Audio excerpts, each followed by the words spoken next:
Rekan-rekan sedharma yang berbahagia, terimalah salam dalam Dharma. Namo Sang Hyang Adi Budaya, Namo Buddhaya.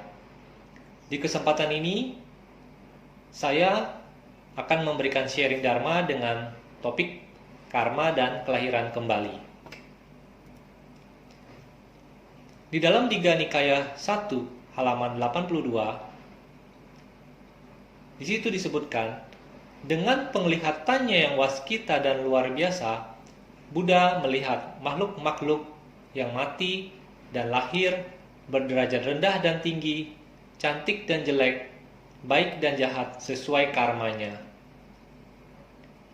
Di sini kita mengetahui bahwa konsep karma dan kelahiran kembali di dalam ajaran Buddha itu murni berasal dari penglihatan seorang Buddha, kemampuan seorang Buddha untuk melihat masa lampau, kehidupan para makhluk.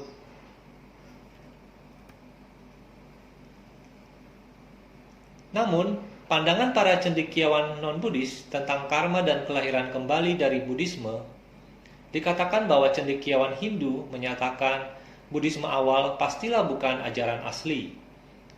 Tak ada keganjilan, tak ada perubahan dalam evolusi pemikiran India. Demikian menurut cendekiawan Hindu. Sedangkan menurut cendekiawan Barat, mereka menyatakan Buddhisme itu mulai dari kepercayaan India tertentu yang diambilnya dengan anggapan yang demikian yang benar. Yang mengepalai ini adalah kepercayaan akan transmigrasi dan ajaran tentang imbalan bagi suatu perbuatan. Kepercayaan atau ajaran ini diambil demikian saja, dicomot begitu saja, karena sudah merupakan pandangan hidup yang diterima secara umum oleh kebanyakan agama India. Jadi menurut cendekiawan Barat itu, Buddhisme itu sesungguhnya bukan ajaran yang baru, tetapi adalah berakar dari ajaran yang sudah ada di India, ajaran Hindu. Mengapa mereka bisa berpikir demikian? Dasar munculnya penafsiran terhadap ajaran Buddha tentang karma dan kelahiran kembali, bahwa ajaran-ajaran tersebut diterima oleh Sang Buddha, terutama karena mereka terdapat pada aliran utama tradisi kaum Brahmana dan Pertapa, dan bukan karena mereka telah diperiksa dan dibuktikan sendiri kebenarannya secara pribadi. Lalu, bahwa mereka tidak punya apa-apa yang dapat disumbangkannya karena teori-teori Prabuddha telah mencapai bentuk final sejauh menyangkut teori ini. Apakah ini benar? Kita lihat slide berikutnya. Teori karma sebelum zaman Buddha, kita lihat ya, menurut teori karma atau tanggung jawab moral dari agama Upanishad di kala itu, mereka menyatakan bahwa diri kita ini merupakan pelaku karma, sekaligus juga adalah pengenyam karma, atau orang yang bertanggung jawab terhadap karma. Kaum materialistis di kala itu sependapat dengan teori Ajiwika yang menolak anggapan adanya diri yang kekal, dan sebagai akibatnya justru mereka membuang konsep karma ini. Mereka tidak percaya terhadap karma. Lalu ada agama lainnya, yaitu kaum Jaina, dengan teorinya mengatakan karma merupakan suatu hukum yang tak dapat ditawar-tawar lagi. Jadi, teori Jaina ini mengatakan bahwa karma itu adalah hukum yang mutlak. Bagaimana teori karma di zaman Buddha? Apakah sama dengan teori-teori di masa India di kala itu? Teori karma pada zaman Buddha, ternyata Buddha itu mendefinisikan kembali konsep karma yang sebenarnya. Menurut Buddhisme, karma dan kelahiran kembali itu sangat berlainan dengan teori-teori sebelum zaman Buddha. Sang Buddha memang mengakui karma sebagai fenomena penyebab yang efisien. Tetapi, karma itu bukan satu-satunya faktor yang menentukan kehidupan manusia. Jadi, ini bertentangan dengan kepercayaan kaum Jaina di masa itu. Doktrin karma di dalam Buddhisme ini lebih dibangun dari korelasi antara tindakan atau karma itu sendiri dengan akibatnya, yang kita sebut dengan wipaka atau pala. Perilaku atau karma seseorang ditentukan oleh 3 faktor menurut Buddhisme, yaitu adanya rangsangan luar, motif yang disadari, dan motif yang tidak disadari. Mari kita bahas satu persatu. Rangsangan luar, kontak ya terhadap dunia luar merupakan penyebab dari perilaku karma seperti stimulus respon, di mana gerakan refleks atau perilaku mengikuti rangsangan indria. Sebagai contohnya, bayi kecil yang masih lugu ya, sedang terlentang, akan segera menarik anggota badannya bila menyentuh dekat panas api. Jadi ini adalah respon refleks ya. Perilaku seperti contoh tersebut yang tidak disertai motivasi atau kehendak tetapi disebabkan oleh rangsangan fisik murni. Motif perilaku buruk yang disadari yaitu berasal dari adanya keserakahan atau keterikatan diri kita, kebencian, adanya pandangan sesat atau kebodohan batin. Sedangkan motif perilaku baik yang disadari itu meliputi ketiadaannya keserakahan, ketiadaannya kebencian, dan ketiadaannya kesesatan atau pandangan yang salah.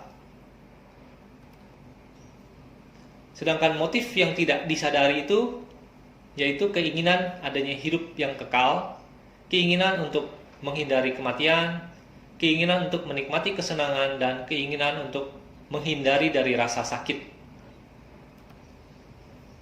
Abstraksi karma wipaka dan pala di dalam Anguttara Nikaya, Sang Buddha mengatakan bahwa bila seseorang berpendapat bahwa sebagaimana yang diperbuat oleh orang ini, begitu pula akibat yang akan dialaminya, maka kehidupan suci akan menjadi tidak berarti, karena tidak ada kesempatan bagi seseorang untuk menghancurkan penderitaan seluruhnya, karena semua sudah diatur oleh karma. Tetapi bila seseorang menerima teori bahwa sebagaimana seseorang melakukan suatu perbuatan yang akibatnya akan terjadi secara tertentu, maka secara harfiah suatu perbuatan yang akibatnya akan dialami juga secara tertentu. Maka begitu pula ia mengalami akibatnya, maka kehidupan beragama pun akan mempunyai makna atau arti dan akan terbuka kesempatan untuk menghancurkan penderitaan secara menyeluruh. Ini di dalam Anguttara Nikaya 1 halaman 249. Kita lihat di kasus pertama tadi ada deterministik yang sempurna antara karma dan akibatnya. Artinya satu karma yang dilakukan akibatnya harus demikian. Jadi ada deterministik di sini. Tetapi di kasus kedua ada pengakuan terhadap lingkungan di mana tindakan itu dilakukan dan seterusnya, membuat akibat menjadi disiarati oleh lingkungan tersebut. Sehingga konsepsi Sang Buddha tentang sebab akibat ini lebih bersifat kondisional daripada deterministik, tergantung kepada lingkungan. Sebagai contoh, misalnya dalam kasus pandemi COVID ini, kita tidak bisa mengatakan itu adalah 100% disebabkan oleh karma buruk kita. Dan semua orang tidak akan terkena karma ini jika memiliki karma baik di masa lampau. Tidak demikian, tetapi kita justru harus menjaga lingkungan yang mendukung kita tidak terkena penyakit ini. Jadi kita tidak bisa mengatakan kita pasti bisa bebas dari COVID kalau bukan bagian dari karma kita. Tetapi karena sifat buah karma itu terkondisi, jika kondisinya mendukung untuk berbuah, maka kita harus mensyaratkan, menjaga lingkungan kita supaya karma buruk kita tidak berbuah. Dengan cara bagaimana? Misalnya memakai masker, menjaga jarak, ya, menghindari keramaian. Itu adalah syarat supaya karma buruk kita tidak berbuah. Dinyatakan di dalam Mahamanggala Sutta ada 3 faktor yang dipandang sebagai berkah bagi kehidupan seseorang, yaitu berkah yang diperoleh dalam kehidupan yang lampau, hidup di lingkungan yang baik, dan tekad yang baik atau tindakan yang baik. Jika kita memiliki 3 faktor ini, maka kehidupan kita saat ini pun akan lebih berbahagia. Selanjutnya kita berbicara mengenai konsep kelahiran kembali. Di dalam ajaran Buddha, kita menolak adanya kepercayaan diri yang bersifat material maupun mental. Jadi tidak ada yang namanya diri yang kekal. Kenapa? Karena manusia itu sesungguhnya tersusun atas perpaduan batin dan jasmani atau yang disebut nama rupa. Tubuh kita terdiri atas unsur-unsur seperti unsur padat atau tanah, unsur panas atau api, unsur cair atau air, unsur udara atau gas, adanya ruang-ruang di dalam tubuh, dan adanya unsur kesadaran. Jadi, kalau kita lihat diri kita, batin kita ini sesungguhnya adalah perpaduan. Di sebelah kanan kita lihat ada unsur kesadaran, unsur perasaan, unsur mental, ya, bentukan-bentukan pikiran, unsur persepsi atau pencerapan, ditambah dengan unsur fisik atau materi ini yang membentuk badan jasmani kita. Hal ini terdapat di dalam Majjhima Nikaya 3 halaman 239. Pandangan di dalam ajaran Buddha tentang kelahiran kembali. Sebelum kita membahas pandangan ajaran Buddha tentang kelahiran kembali, kita melihat adanya 3 pandangan di dunia secara umum tentang kelahiran kembali. Yang pertama adalah pandangan materialisme, di mana kehidupan itu dikatakan hanya terdiri dari molekul-molekul materi, sedangkan pikiran atau kesadaran itu hanyalah produk samping. Jadi setelah kematian, seluruh proses ini terhenti tanpa sisa, kecuali materi yang akhirnya pun mati atau lenyap. Kedua adalah pandangan barat, ya, yang mengatakan bahwa hidup itu hanya sekali. Setelah kematian hanya ada 2 pilihan, neraka atau surga yang kekal, sesuai kebajikan dari perilaku mereka. Lalu ada pandangan timur yang percaya adanya siklus kelahiran dan kematian yang berulang-ulang. Di dalam pandangan timur, khususnya ajaran India, terdapat perbedaan reinkarnasi dengan rebirth. Di dalam ajaran Buddha kita meyakini adanya rebirth, bukan reinkarnasi. Bagaimana caranya kelahiran dan kematian bisa terjadi tanpa adanya sebuah jiwa yang bertransmigrasi?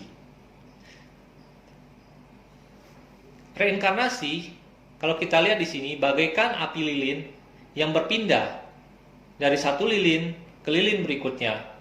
Jadi kehidupan sebelumnya lenyap, muncul kehidupan yang baru, tubuh yang baru di lilin berikutnya yang menyala, lalu akhirnya lenyap kembali, muncul kembali kehidupan berikutnya dengan fisik yang baru. Jadi ada api lilin yang berpindah, kehidupan itu berpindah. Ketika fisik kita mati, jiwa kita berpindah ke tubuh yang baru. Demikian pandangan reinkarnasi. Sedangkan pandangan di dalam ajaran Buddha, yaitu rebirth atau kelahiran kembali, tidak ada yang berpindah, tidak ada api lilin yang berpindah. Kehidupan itu hanyalah kesadaran penyambung, suatu kontinuitas, kelangsungan, kesadaran, atau proses yang ditopang oleh hukum sebab akibat. Jadi, api lilin tidak berpindah, tetapi api lilin sebelumnya yang mengkondisikan kehidupan berikutnya. Jadi kalau kita lihat di sini, tidak ada api lilin yang berpindah, tetapi kehidupan itu hanyalah kontinuitas, sebuah proses. Tidak ada jiwa yang berpindah ke tubuh yang baru. Di dalam proses kelahiran kembali, tanda-tanda menjelang kematian biasanya adalah adanya tanda-tanda yang bersifat karma, ya. Atau kadang-kadang seseorang bisa membayangkan munculnya tempat tujuan kelahiran kembali. Kemunculan berbagai bentuk indera itu yang menjelang kematian bisa berupa cahaya, suara-suara menjelang kematian, ada aroma-aroma yang tercium, ada rasa, bentuk, ataupun objek-objek batin lainnya. Ya, di sini dicontohkan misalnya seorang bante yang dalam kehidupannya banyak memberikan ceramah dharma, maka menjelang kematiannya biasanya akan banyak teringat kembali perbuatan-perbuatan baik yang dilakukan. Yang di tengah misalnya ini adalah seorang penjagal, ya, profesinya sebagai penjagal, maka di menjelang kematian, maka tanda-tanda yang berhubungan dengan ini yang akan muncul, misalnya pisau, darah, jeritan binatang yang dibunuh, itu yang akan muncul di dalam menjelang kematiannya. Dan jika seseorang bermeditasi, rutin bermeditasi, menjaga pikirannya, mengendalikan pikirannya, menenangkan pikirannya, maka menjelang kematian pun dia akan lebih tenang.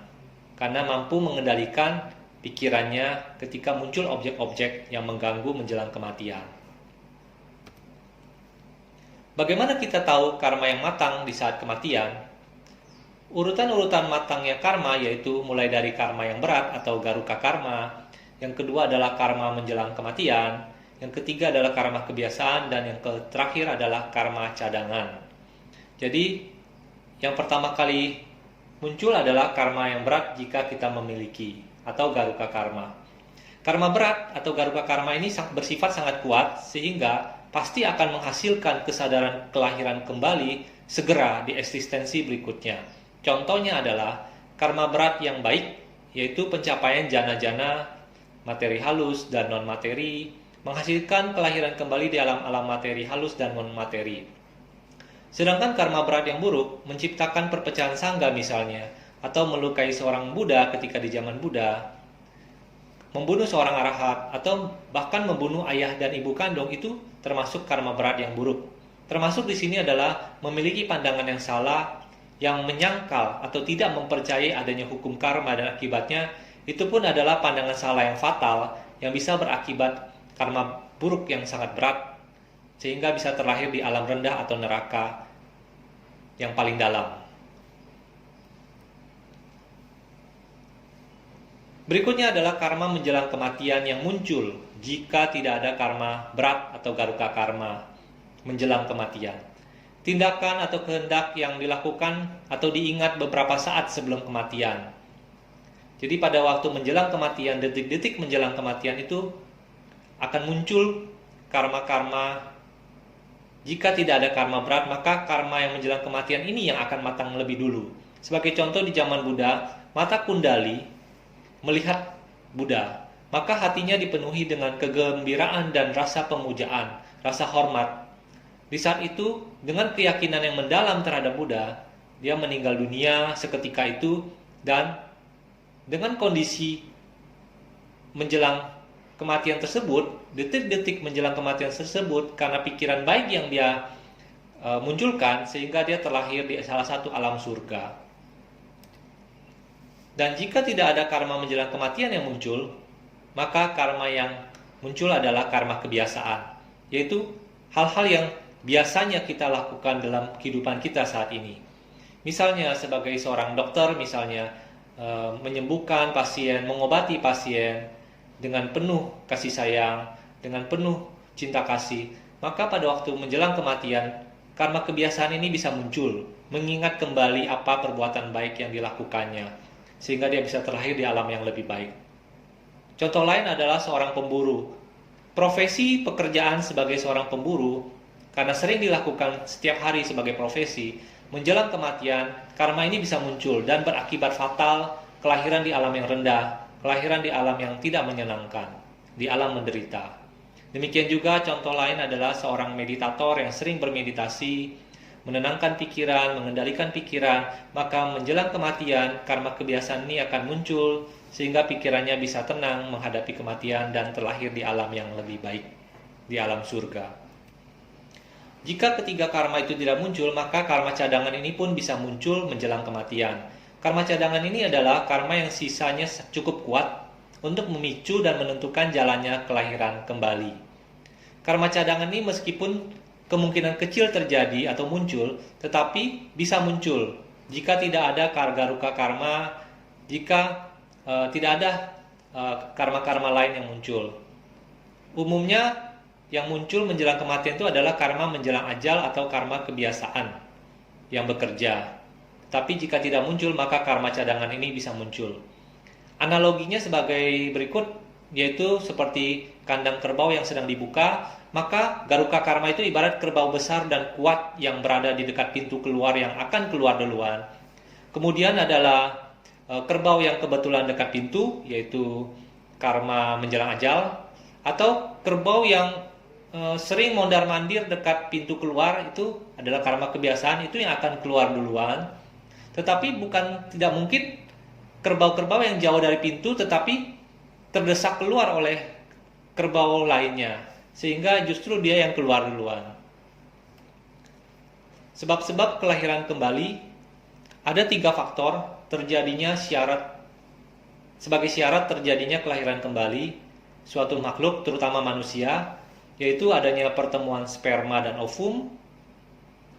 Lalu dari wanitanya juga ada masa subur. Dan yang ketiga ini juga wajib ada, yaitu adanya gandaba. Tanpa adanya gandaba tidak akan terbentuk batin dan jasmani. Atau jika gandaba pergi, maka janinnya tidak akan berkembang. Nah, 3 syarat ini mutlak diperlukan sebagai syarat terjadinya kelahiran kembali suatu makhluk. Keinginan yang menuntun menuju penjelmaan baru disertai dengan kesenangan dan nafsu mencari kenikmatan di sana-sini, yaitu keinginan pada kenikmatan indria, keinginan pada penjelmaan, keinginan pada pemusnahan. Ini adalah sebab kelahiran kembali, yaitu keinginan. Lalu dikatakan di dalam Samyutta Nikaya 2 halaman 24, terhalang oleh kebodohan dan terbelenggu oleh keinginan, jasmani ini berasal mula demikian. Kebodohan itu belum dilepaskan dan keinginan itu belum secara total dihancurkan.